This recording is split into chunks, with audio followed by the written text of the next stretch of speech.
Bantwana bethunywa nasi isihlahla. Lesi sihlahla somuntu othena unenkinga yokuthi uma uphupha ushayela imoto. And uma shayela imoto leyo uyashayisa ngayo. Uya reverse uyashayisa, uya phambili uyashayisa, noma imoto ivela izambele nje iyoshayisa.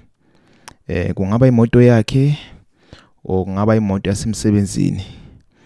Kodwa uma kushayela wena ushayisa ngayo, noma uma ngabe imoto yakho leyo uyabona ukuthi khona ushayelayo naye yashayisa, noma wena yashayela yashayisa, noma yazambele yashayisa, basuke bakugadla, basuke bakuphambanisela ukuthi izinto zakho zingahambi kahle.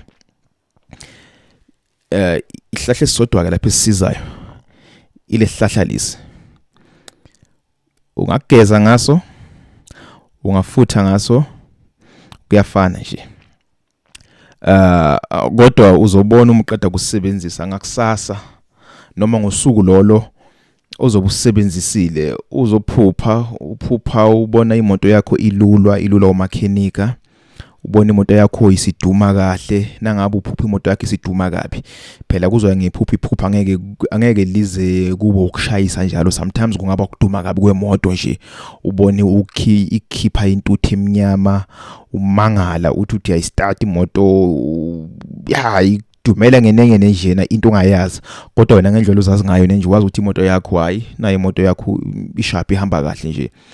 Kodwa ke angeke kube ukuthi imoto yakho phela njalo, kungaba imoto ka someone, kodwa nangabe ishayelwa nguwe kwenzeka njalo.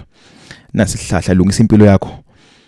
Nangabe imoto yakho leyo nakhona usuku linyazwa ukuthi impilo yakho ingahambi kahle, ukuthi ozama ukukwenza kungahlangani, kushayise, kulimale yonke imizamo, ngaba ibusiness, ngaba semsebenzini, ngaba ku relationship okuyo, whatever nako, mhlawumbe unesonto, kuningi izinto zakho zingahambi kahle, basuke bakulimaza lapho. Nasi isihlahla sokulungisa konke lokho. Isihlahla esodwa nje isilungisayo, akusihlahla esiningi lezo. Kuyalungisa imoto yakho iyaluleka la. Nangabe ishayisile namoto yakho iduma kabi, imoto yakho izocala idume kahle la. Nasi isihlahla, nazi inamba zami lapha yana.